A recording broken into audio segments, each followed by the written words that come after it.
নমস্কার, কেমন আছেন সবাই? সীমা বেঙ্গলি লাইফস্টাইল ব্লগের নতুন আরেকটি ভিডিওতে আপনাদের সকলকে স্বাগত জানাই। এই মুহূর্তে আপনারা যেখান থেকে ব্লগটি দেখছেন সবাইকে অসংখ্য ধন্যবাদ যে ব্লগটি শুরু করছি। আর আশা রাখছি আজকের ব্লগটি ভালো লাগবে। আজ আপনাদের সাথে খুব সুন্দর একটি রেসিপি শেয়ার করব। আর তার আগে দেখুন, বাজার থেকে কর্তামশাই সবজি বাজার নিয়ে এসছে। তার আগে সবজি বাজারগুলো গুছিয়ে রেখে দিই। আর আনার মতো অনেক কিছু এনেছে। আর ঝিঙ্গা এনেছে। এবছর আমাদের ঘরে প্রথম ঝিঙ্গা এনেছে। ঝিঙ্গাগুলো বেশ লম্বা লম্বা আর অনেকটাই খুব সুন্দর। তারপরে এনেছে সাজনা ডাঁটা। আর এখন তো সাজনা ডাঁটা প্রত্যেকটা বাজার থেকেই আনা হবে, প্রত্যেক বাজার গেলে সাজনা ডাঁটা আনা হবে। যেহেতু কয়েকদিন পরে আর সাজনাগুলো খাওয়া যাবে না, চৈত্র বৈশাখ মাস আস্তে আস্তে আবার সাজনা ডাঁটাগুলো অনেকটা মোটা হয়ে যায়, তখন বিচি হয়ে যায়, খেতে একটা বেশি ভালো লাগে না। তার জন্য এখন রেগুলার সাজনা ডাঁটাটা খেতে ভালো লাগে। একটু বেশি একটা বিচি হয়নি, এই সাজনা ডাঁটাটা খেতে বেশ ভালো লাগে। তারপর সাজনা ডাঁটা সবগুলো যেহেতু একটু লম্বা, তার জন্য একটু মধ্যে দিয়ে কেটে তারপরে ফ্রিজে রেখে দেব। ফ্রিজে থাকলে ভালো থাকবে। আর এমনিতে রেখে দিলে একটু ফুটা হয়ে যায়, কেমন একটা জল যেমন ভিতরে জলটা শুকিয়ে যায়, খেতে বেশি একটা ভালো লাগে না। তার জন্য একটু ফ্রিজে রেখে দেব, যেহেতু এটা কয়েকদিন ধরে খাওয়া যাবে। তারপরে এগুলো একটু কেটে রেখে দেবো ফ্রিজে। আর এনেছে মিষ্টি কুমড়ার ডাঁটা। এটা এভাবে রাখবো না, এটা ভাবছি কেটে তারপর রেখে দেবো আর কি। যেহেতু সকালবেলা বেশি একটা সময় পাওয়া যায় না, তার জন্য রাত্রেবেলায় কেটে রেখে দিলে অনেকটা সময় সকালবেলা পাওয়া যাবে, তার জন্য রাত্রেবেলায় একটু কেটে রেখে দেবো। আর যেহেতু হাতে অনেকটা সময় আছে, ছেলের পরীক্ষা শেষ হয়ে গেছে, তার জন্য হাতেও সময় আছে, তার জন্য রাত্রে একটু কাটাকুটা করে রেখে দেব। আর এই হচ্ছে টমেটো। আর আপনাদের সাথে এই টমেটো সসটা কীভাবে বানাই আমি ঘরে, একদম ঘরোয়া পদ্ধতিতে, সেটা আপনাদের সাথে শেয়ার করব। বেশি কিছু উপকরণ লাগে না, অনেক আমি দেখেছি যে অনেক কিছুই দিতে হয়, কিন্তু তারপরও যে দুটো জিনিস একদম মেনলি দরকার, সে দুটো জিনিস আমার কাছে নেই। তারপরও কি টমেটো সসটা বানানো যায় কি না তা সেই জিনিসটা আপনাদের সাথে শেয়ার করব।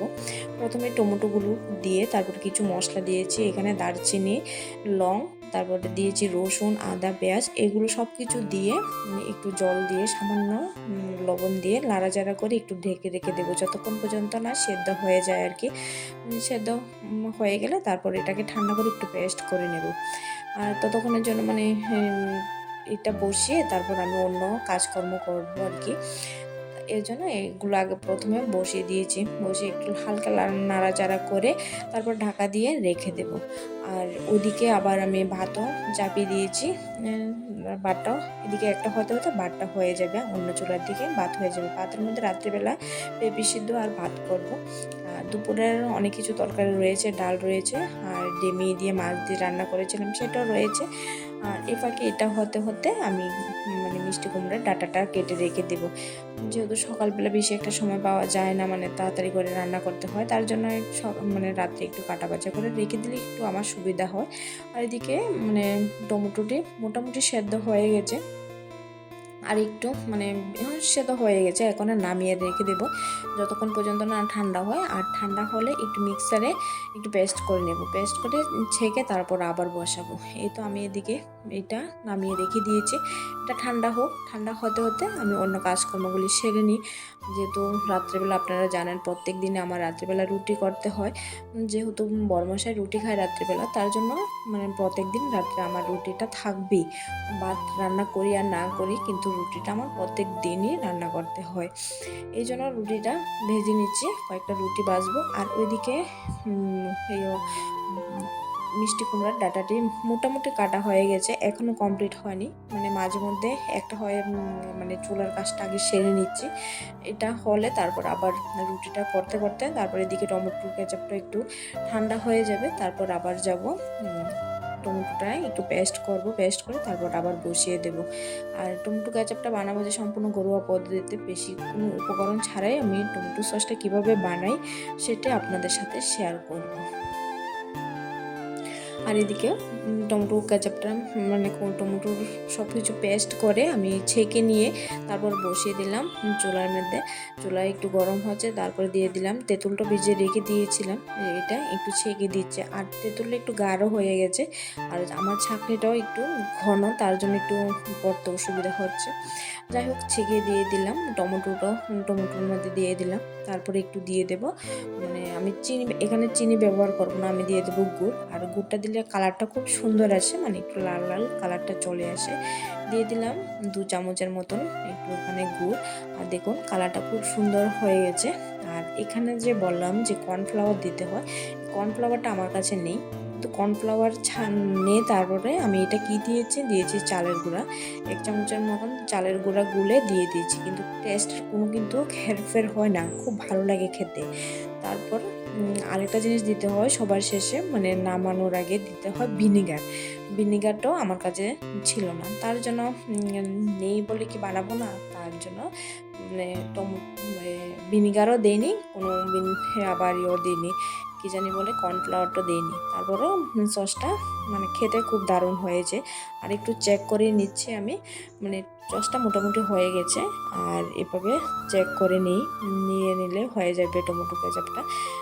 মোটামুটি পুরো সম্পূর্ণ হয়ে গেছে। এখন এটা ঠান্ডা হলে তারপরে যে কোনো একটা বয়ামের বা বোতলের মধ্যে ঢুকিয়ে রেখে দেবো। আমার এটা হয়ে গেছে, এখন গ্যাসটা বন্ধ করে রেখে দিই। আর এদিকে ছেলে বলছে আমাকে একটু দাও, আমি একটু টেস্ট করে নিচ্ছি আর কি। হ্যাঁ একটু টেস্ট করবে, তার জন্য ওকে একটু দিয়ে দিলাম। আর রুটি যেহেতু বানানো হয়ে গেছে তার জন্য ও বসে গেছে এখানে টমেটো কেচাপটা চেক করার জন্য। ও খেয়ে বলছে খুব ভালোই হয়েছে। আচ্ছা যাই হোক, মানে কালারটা খুব সুন্দর এসছে। আর এখন এটা ঠান্ডা হয়ে গেছে, আমি কোনো বয়ামে ভরে রেখে দেব।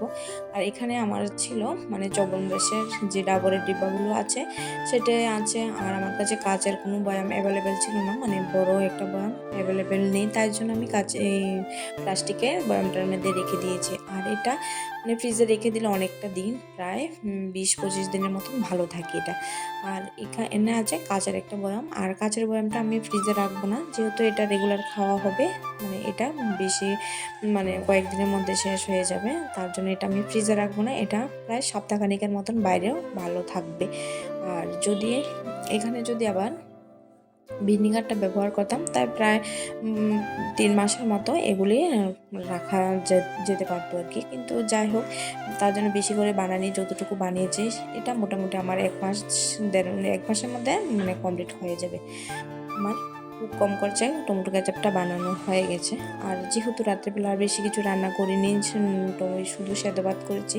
আর এখানে হাতে মাখা একটা ভর্তা করে নিচ্ছি। এখানে মরিচ মানে একটু শুকনো খোলায় কাঁচা লঙ্কা, তারপরে দিয়েছি হচ্ছে রসুন আর হচ্ছে পেঁয়াজ, এগুলো একটু নাড়াচাড়া করে একটু মেখে তারপরে মানে শুটকি দিয়ে মেখে নিচ্ছি এটা রাত্রে খাবার জন্য। শুটকির ভর্তাটা, হাতে মাখা ভর্তাটা খুব টেস্ট হয় খেতে। আর আমার বড় মেয়ে বসে গেছে এখানে, ও মেখে তারপর ওকে বাটা বেজেও দিয়েছে, ও খেয়ে নেবে। আর আমার কর্তামশাই যেহেতু খায় না, ওনার জন্য মানে শুটকি ছাড়া একটু রেখে দিলাম, ও এটাই খাবে। আমরা খাওয়া দাওয়া মোটামুটি কমপ্লিট করে নিয়েছি। আর যে এই হচ্ছে আমার মানে কুমড়োর ডাঁটাটি কেটে রেখে দিয়েছি, এটা হচ্ছে শাক, তারপর উপরে আছে এটা মিষ্টি কুমড়ার ডাঁটা। মানে কোনো কিছু ফেলে দিতে হয়নি, সব কিছু মোটামুটি হয়ে গেছে। আমার রাত্রে মানে খাওয়া দাওয়া রান্না সব কিছু কমপ্লিট। আমার রান্নাঘর পুরো ফ্রেশ। এখন আমি একটু ফ্রেশ হয়ে ঘুমাতে যাব। আর ব্লগটা বেশি বড় করছি না, এই পর্যন্তই। ব্লগটা কেমন হয়েছে অবশ্যই জানাবেন, আর ভালো লাগলে অবশ্যই একটা লাইক কমেন্ট শেয়ার করবেন। আবার দেখা হচ্ছে পরবর্তী নেক্সট ব্লগে।